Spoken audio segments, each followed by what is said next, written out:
सफल होने पर इंसान खुश हो ना हो, लेकिन खुश रहने वाला इंसान हमेशा सफल रहता है, इसलिए हमेशा खुश रहिए।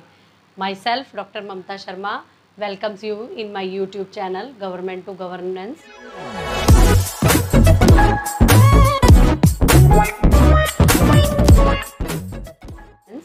Today my topic is span of control.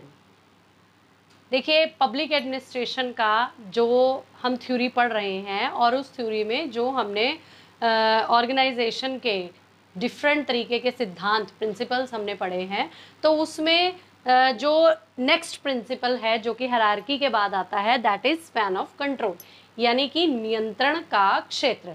देखिए, कोई भी ऑर्गेनाइजेशन है उसमें ये सबसे बड़ी प्रॉब्लम होती है कि एक अफसर या एक मैनेजर या एक कोई भी बड़ा अधिकारी अपने अंडर कितने अधिकारी और कर्मचारियों को कंट्रोल में रख सकता है, क्योंकि सभी डिपार्टमेंट्स में जो कंट्रोल वर्ड होता है दो तरह का होता है, एक पॉजिटिव कंट्रोल, एक नेगेटिव कंट्रोल। पॉजिटिव कंट्रोल से मीनिंग होता है कि एम्प्लॉयज़ को कंट्रोल में रखते हुए उसे ऐसे डायरेक्शन दिए जाएं जिससे काम अच्छा भी हो और ऑर्गेनाइजेशन आगे बढ़े और वहाँ पर रहने वाले एम्प्लॉयज़ अपने आप को कुंठित महसूस ना करें।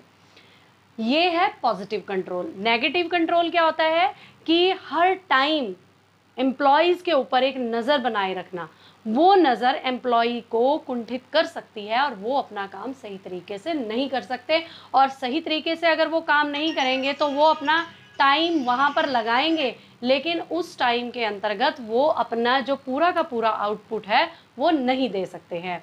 तो इसलिए ये समझने के लिए आप इस वीडियो को पूरी एंड तक देखें और इस चैनल को सब्सक्राइब करना ना भूलें, क्योंकि आगे जितने भी टॉपिक आएंगे वो जर्नल जो एनवायरनमेंट है, जो हमारा एडमिनिस्ट्रेटिव एनवायरनमेंट है, उसको समझने के लिए बहुत ज़्यादा ज़रूरी है।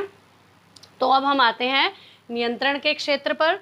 अब हमें सबसे पहले ये देखना बहुत ज़रूरी होता है कि नियंत्रण जब कंट्रोल किया जाता है तो उसके डिटर्मिनेंट्स क्या होते हैं, यानी कि किन किन हालातों में किस किस तरह का नियंत्रण लगाया जाता है, किया जाता है।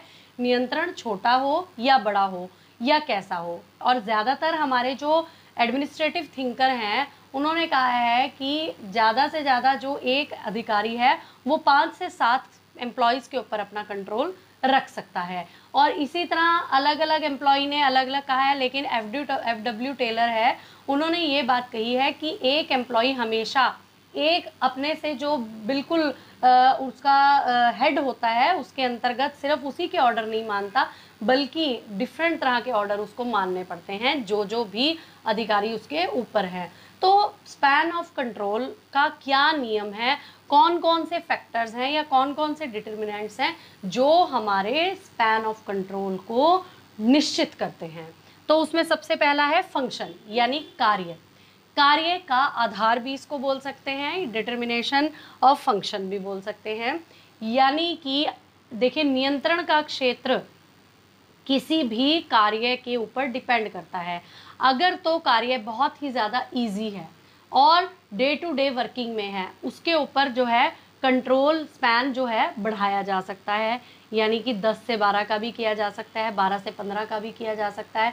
लेकिन अगर कोई काम टेक्निकल है जिसको टेक्निकल असिस्टेंट के द्वारा ही पूरा किया जाता है, तो उसमें स्पैन ऑफ कंट्रोल छोटा हो सकता है, यानी कि काम अच्छे तरीके से हो, टेक्निकली वे से उसको कम समय में पूरा किया जा सके, इसके लिए जो स्पैन है वो छोटा कर दिया जाता है। दूसरा डिटर्मिनेंट है पर्सन, यानी व्यक्ति। व्यक्ति का मतलब ये है कि अगर किसी डिपार्टमेंट में जो एम्प्लॉयज़ काम कर रहे हैं वो कितने सक्षम हैं, वो कितने एफिशिएंट हैं, इसका भी बहुत बड़ा एक जो है हमारे सामने एग्जाम्पल्स बहुत सारे मिलते हैं। जैसे कि हम देखते हैं कि कोई भी डिपार्टमेंट है, वहाँ पर सक्षम अधिकारियों की संख्या जो है वो बढ़ती जा रही है या सक्षम अधिकारी बहुत ज़्यादा है, तो वहाँ पर स्पैन को छोटा कर दिया जाता है, बड़ा कर दिया जाता है, यानी कि एक अधिकारी 15 से 20 के ऊपर भी कंट्रोल रख सकता है। लेकिन अगर अधिकारी या उसके नीचे जो कर्मचारी हैं वो सक्षम नहीं है, तो जो हेड ऑफ डिपार्टमेंट है उसका जो स्पैन है वो छोटा कर दिया जाता है। वो छोटा इसलिए कर दिया जाता है क्योंकि छोटे स्पैन में कंट्रोल ज़्यादा से ज़्यादा किया जा सकता है। तीसरा है टाइम। देखिए कोई भी काम अगर टाइम बाउंडेड है कि विद इन वीक काम पूरा होना है, विद इन 10 डेज काम पूरा होना है, अगर टाइम बाउंडेड है तो वहाँ पर स्पैन को छोटा कर दिया जाता है ताकि डेली टू डेली उनसे रिपोर्ट ली जा सके और उस रिपोर्ट के आधार पर एम्प्लॉयज़ को ऑर्डर किए जा सके कि आप इस काम को जल्दी से जल्दी निपटाइए। और जहाँ पर टाइम बाउंडेड जो है वो वर्क नहीं होता है तो वहाँ पर स्पैन ऑफ कंट्रोल जो है वो बहुत मतलब काबू से बाहर हो जाता है और उसको लिमिटाइज करना बहुत मुश्किल हो जाता है। उसके बाद है स्पेस। देखिए क्षेत्र, स्पेस यानी कि कोई भी काम है किस एरिया के लिए किया जाता है, या मतलब कोई अगर सड़क बनाने का काम किया जा रहा है, वाटर पाइप्स डालने का काम किया जा रहा है, तो उसके लिए कितने समय की ज़रूरत है उसको देखते हुए स्पैन को छोटा किया जाता है। और अगर क्षेत्र का अधिकार हम ना देखें तो स्पैन को बढ़ाया भी जा सकता है। तो इसके आगे अब मैं आपको इसी तरह पुलिस डिपार्टमेंट का एग्जाम्पल देना चाहूँगी कि जैसे कि पुलिस डिपार्टमेंट में अगर हम देखते हैं कि 5 का अगर हम स्पैन ऑफ कंट्रोल 5 का निश्चित कर देते हैं, ज़्यादातर जो है ये जो मैं आपको ग्राफ समझाने जा रही हूँ ज़्यादातर डिपार्टमेंट में इसको फॉलो किया जाता है। 5 से 7 का ही जो है स्पैन रखा जाता है। तो उसमें मान लो डीजीपी हर स्टेट में एक होता है, तो एक डीजीपी के अंडर आईजी 2 होते हैं, लेकिन यहाँ से स्पैन लगातार बढ़ता जाएगा। जैसे डीआईजी 5 के ऊपर कंट्रोल कर रहा है तो 7 डीआईजी, और इसी तरह एसपी यानी 7 डीआईजी जो है वो 35 एसपी को कंट्रोल करते हैं।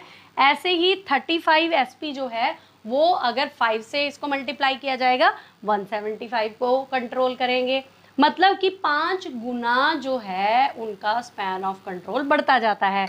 ऐसे ही 175 डीएसपी इंस्पेक्टर कितने के ऊपर करेंगे, 875 के ऊपर। लेकिन अगर आप देखेंगे कि एक डीएसपी के अंडर जो है 5 की ही संख्या रहेगी क्योंकि 175 को हमने 5 से मल्टीप्लाई किया है। तो उसके बाद 875 इंस्पेक्टर हैं तो वो कितने सब इंस्पेक्टर को कंट्रोल कर सकते हैं, 4375। और ऐसे ही अगर हम इसको 5 का स्पैन लेके इसको मल्टीप्लाई करते हैं तो उसके अंतर्गत जो है पुलिसमैन जो हेड कांस्टेबल हैं या कांस्टेबल हैं वो 21,875 जो है आगे कांस्टेबल्स या हेड कांस्टेबल के ऊपर जो है कंट्रोल रख सकते हैं। और उसी तरह से हेड कांस्टेबल अपने से 5 गुना यानी कि एक हेड कांस्टेबल नेक्स्ट 5 कांस्टेबल के ऊपर कंट्रोल रखेगा। तो इस तरह से ये मल्टीप्लिकेशन बढ़ती जाएगी और हमारा स्पैन ऑफ कंट्रोल भी जो है वो बढ़ता जाएगा। लेकिन जो स्पैन ऑफ कंट्रोल है ज़्यादातर हमारे एडमिनिस्ट्रेटिव जो थिंकर्स हैं उनका यही विचार रहता है कि हमेशा छोटा होना चाहिए, क्योंकि जितना स्पैन छोटा होगा उतना ही एम्प्लॉयज़ के ऊपर कंट्रोल बढ़ेगा। लेकिन उसके साथ साथ ये भी कहा गया है कि जो कंट्रोल होना चाहिए वो पॉजिटिव कंट्रोल होना चाहिए, जिसमें एम्प्लॉय को लगे कि हमने ऑर्गेनाइजेशन के लिए काम करना है और उनको ये ना लगे कि ऑर्गेनाइजेशन हमारा फ़ायदा उठाकर या हमें कुंठित करके या हमें दबाने की कोशिश कर रहा है। तो ऐसा उसको नहीं फील होना चाहिए। तो जो अगर हम एडमिनिस्ट्रेशन को बढ़ाना चाहते हैं, उसका विकास करना चाहते हैं, तो हमारा जो स्पैन ऑफ कंट्रोल छोटा होने के साथ साथ पॉजिटिव भी होना चाहिए। तो इससे आगे जो है हम अगला टॉपिक मैं आपको नेक्स्ट वीडियो में समझाऊंगी, सेंट्रलाइजेशन वर्सेस डिसेंट्रलाइजेशन। तो तब तक के लिए धन्यवाद। जय हिंद।